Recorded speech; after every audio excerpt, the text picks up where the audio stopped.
In this video, we will show you how to replace your washer fluid reservoir on this Ford Ranger. This will be located along the passenger side of your engine compartment. Let's get into it. Okay friend, let's get started on our job. The first thing you want to do is carefully make your way over to the cap. We'll turn this counterclockwise and remove it. Give it a quick inspection and you can set that aside. Now that we've done that, let's continue on to these two hoses right up along the top here. Along the back side of the reservoir, we're going to dislodge this unit. You'll find it's held in place with one 10mm headed bolt. Go ahead and remove that.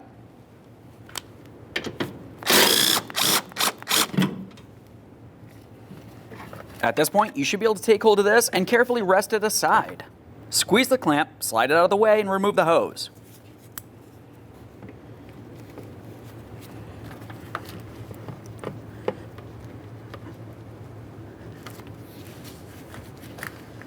Just give that hose a little twist to break it free. If you can't break it free, you could also use a hose pick.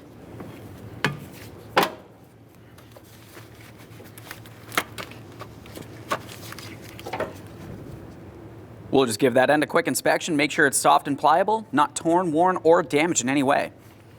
Continue on to the next hose, same process.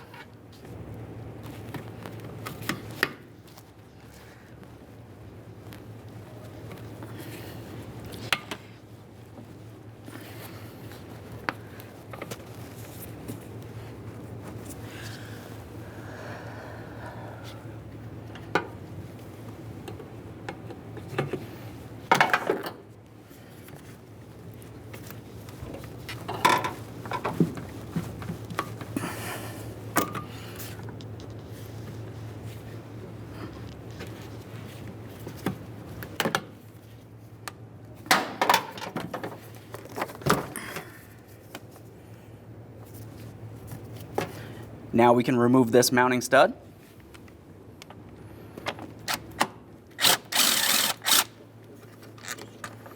We'll use our 13mm for that. Now we can continue on to removing our mounting hardware. You'll find that you have a 13mm headed stud. Let's remove that first.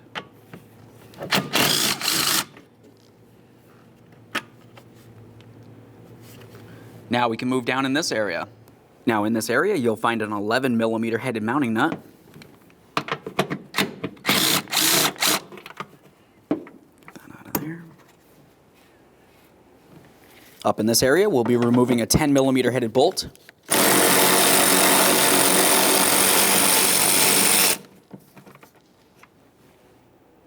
At this point, you can take hold of the coolant reservoir and we're going to carefully lift it up just enough that we can slide it rearward. Be very careful not to lose any coolant, either through the top or one of the ports. There we are. You'll find that it is hooked underneath the washer fluid tank. Just swing that over. At this point, we'll just hang this off to the side. Let's continue down inside this area. Now under this area, you're going to find a wiring harness. Go ahead and carefully pry that out of place. If you have a hard time by hand, you can use a small pry bar or even a trim tool.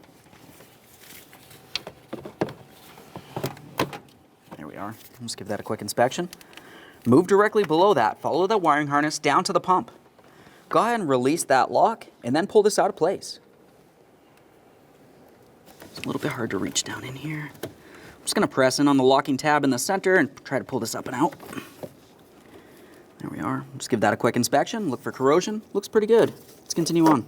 To make it so we can gain access to the hose along the bottom, we're going to dislodge the entire tank and then we can maneuver it around as needed.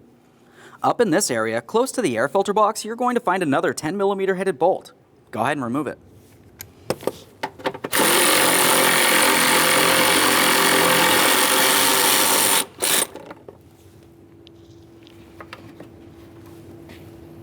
To gain access to the final mounting point, we're going to have to remove the air filter housing. To remove the air filter housing, we'll start up along the top area. We'll dislodge the upper housing from the lower housing. You'll find that it's held in place with two locking clips. There's one on each side here. Just reach down in there. There's that one. We'll do the same on the other side. It's a little harder to see. Now we can continue on to this area right here. We do have an 8mm headed clamp. You can go ahead and loosen this just enough that we can slide this area apart. You could also use a flathead screwdriver if needed.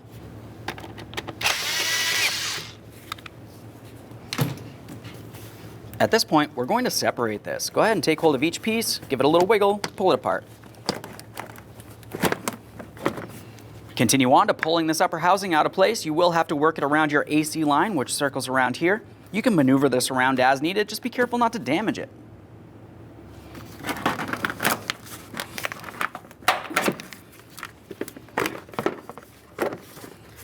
As you lift this up and out of place, keep in mind that the mass airflow sensor is still connected. You don't have to dislodge it, but you do want to be careful for it. Move along to removing your air filter from the area. You just want to give this a close inspection and set it aside. Now we can start pulling the base out of position. You're going to grab onto this area right here and carefully give it a loving tug straight upward and pulling it diagonally. You may find that it's stuck in the base. Along this area, there are 2 pins that go straight down that are held into rubber plungers. If you need to, you could carefully try prying them out of place using a small prying device. Since we're not applying too much pressure, you can use a basic flathead screwdriver if needed. We're underneath the base here. There we are. Now we'll start lifting this up diagonally. There's a couple areas that we want to pay attention to. Along the front, there is a small plastic area that does fit into a groove. And then along the side here, there's 2 little pins that go into the fender. We'll be paying attention to all of those areas as we continue. Let's come up at an angle. There we are. Slide that out of position. Let's have a look along the side here. Sometimes you may find that the rubber grommets come out of the fender. Other times they might still be inside the holes in the fender themselves. Either way, give it a close inspection and go ahead and set this aside. Now we can gain access to our final mounting nut here.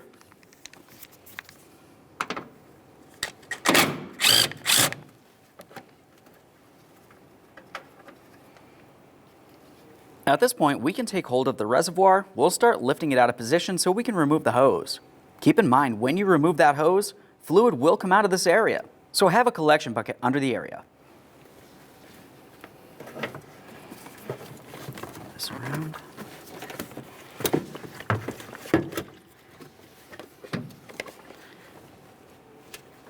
Just take that hose, give it a little wiggle.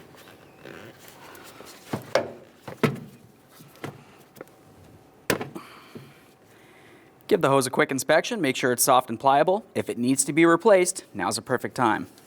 Now we can spin this as needed. Dislodge the hose from along the bottom here. Let's use our trim tool for this.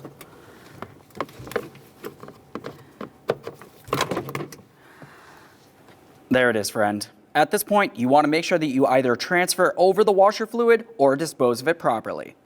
While we have that out of place, let's continue on with inspecting the base plate here. You will find that you should have 2 rubber grommets. It's a good idea to add a little bit of lubricant here. That'll just help things slide into place. Okay, let's get ready to install our brand new washer fluid tank and pump assembly. We'll start by paying attention along the bottom where we should have that small clip. We have to bring the hose over here and connect it in. The clip would fit into this bottom position here.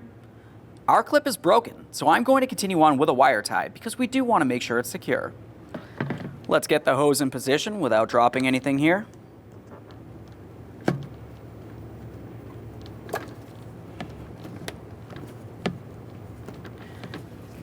Double check to make sure that's secure. If you needed to, you could use a wire tie. Now, as we bring this over, we're going to make sure that we secure it in a way that we're not causing a pinch. If I was to pull this too tight, you're going to have a restriction and you're not going to have any washer fluid flow out to your washer nozzles. We'll make sure we have plenty of slack in this area.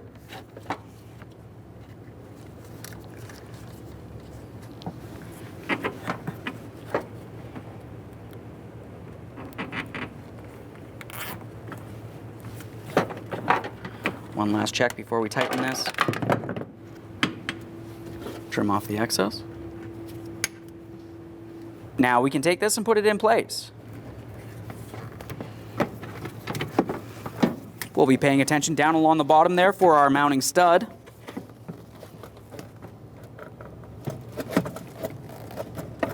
Continue on to starting on the mounting nut, but do not tighten it at this point. Start that nut on there.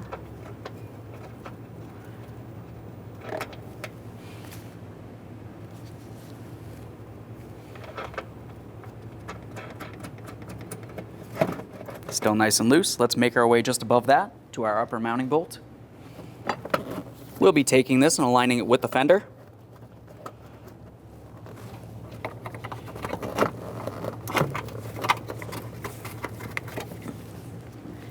Now once you have both of those started, you can go ahead and snug them up. Start with the upper mounting bolt, and then you can tighten the nut.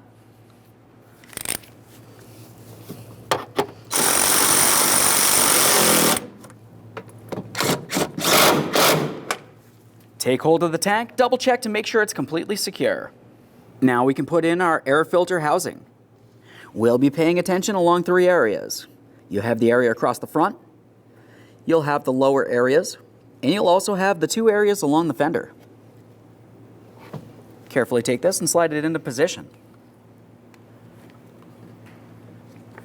We'll take this coming down at an angle. Flex everything out of the way as needed here, being careful not to break anything. As we come down, we'll be paying attention to the sides. Go ahead and press that in. While pressing it down, we're going to make sure that we're aligned across the front. Now at this point, we're going to carefully reach underneath the base here, and we want to make sure that we're aligned with the lower grommets. You may have to press this a little bit further towards the fender. There we go. That one started sliding in. There we go. Once you feel as though you have it pressed in, go ahead and give it a loving tug. We're trying to pull it out of place. If it feels like it's locked in, that's a good sign. We can continue on. Let's get the air filter in here. Carefully take that and put it in place. Now we can continue on to the upper housing. As far as that, you're going to be paying attention to the lower housing. It will have 3 little slots on it. The upper housing has 3 tabs that protrude outward. Those need to slide into the lower housing. We'll come in at an angle and then roll this into place. Once again, be very careful for that mass airflow sensor wiring harness. We do not want to cause any damage to that. Take the air inlet tube and slide it into place on the air filter housing. Now as we press the upper air filter housing down onto the lower, you're going to continue on with your 2 locking clips. There's one along the front here and one just behind it. And put that up on there, lock it in, do the same to the other. Double check to make sure that's completely secured in place. We'll move ahead to our 8mm headed clamp. Let's make sure that's nice and tight. The next thing we'll do is tuck in our AC line. Take that, bring it right down in here. And now we have the hose that leads over to the coolant reservoir. We'll take that and bring it right over as well. Connect in your washer fluid pump and secure the wiring harness.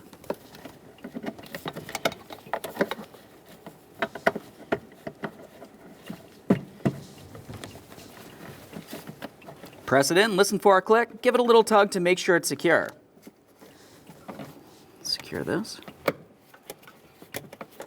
At this point, we'll be taking the coolant reservoir and setting it into the washer fluid reservoir. You will find that you have one little locating point in between the 2. Just slide this right down in. As you bring this into position, you'll also be aligning your mounting bolt holes. We'll just flex this a little bit if you need to slide it over the stud. Perfect. Continue on to starting in all of your mounting hardware. We'll start with a stud in between the 2 reservoirs. Line this up. Now we are not going to tighten any of the mounting hardware until we have all of it started in. Now we can start the nut on the stud.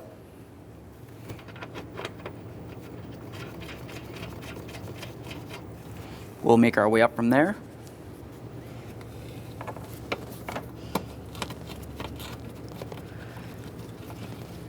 Okay, let's snug them up. Let's start with this stud. Make our way down here.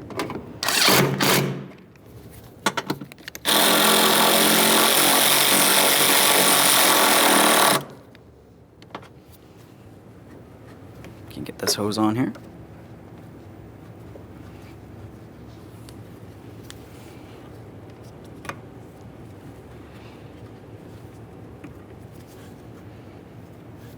Let's make our way over here to the last hose.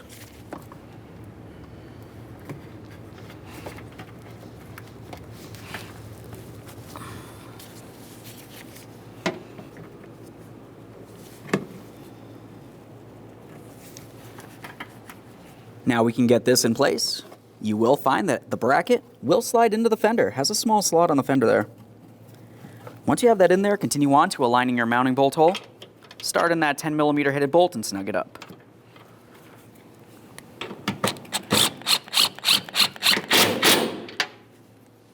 Now it's time to fill the cooling system. When doing so, it's important to pay attention to the chart that's located along the front of the coolant reservoir. We want to be at approximately the maximum line when everything's said and done. What you'll notice is as you add coolant, it's going to start making its way down into the system and air will make its way up, meaning the coolant level will continue making its way down. Now some people will try to use a funnel to fill the cooling system, in which case you want to be careful in this instance because you don't want to go past the maximum line. The funnel's pretty much just great for not making a mess. Other than that, if you did happen to have a specialty tool like what I have here, we're going to make sure that while we're creating vacuum and we're starting to evacuate it by drawing fluid in, we're only going to make our way up to the maximum line and not past that. We'll be using the manufacturer specified fluid for this and of course making sure that it is mixed.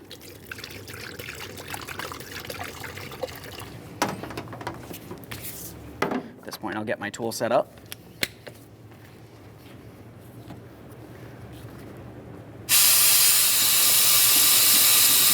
If you're using a vacuum system like I am, it's important to make sure that the system does hold vacuum. We'll just watch this gauge right here and make sure it doesn't drop down into the yellow, or worse, into the red. Now, assuming that hasn't moved into the yellow or into the red, we'll continue on adding coolant.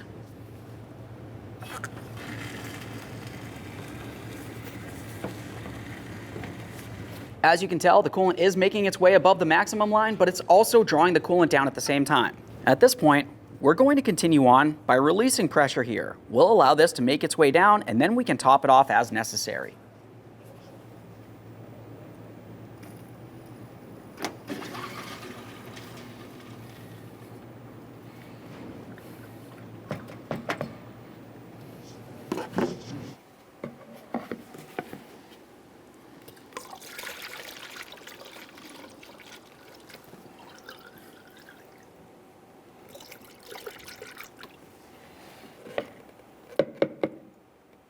Okay, the next thing you want to do is hop in the passenger compartment. Start up your vehicle and let it run for a little while. Allow it to get up to normal operating temperature. Have the heat setting in the hot temperature setting. At that point, the thermostat should open up and allow any air inside the system to be able to make its way out to this point and trickle out. The coolant will make its way down a little bit. Just go ahead and make sure it's topped off up to the maximum line. After you've run the vehicle and you're sure you have no air in the system, continue on with your coolant reservoir cap.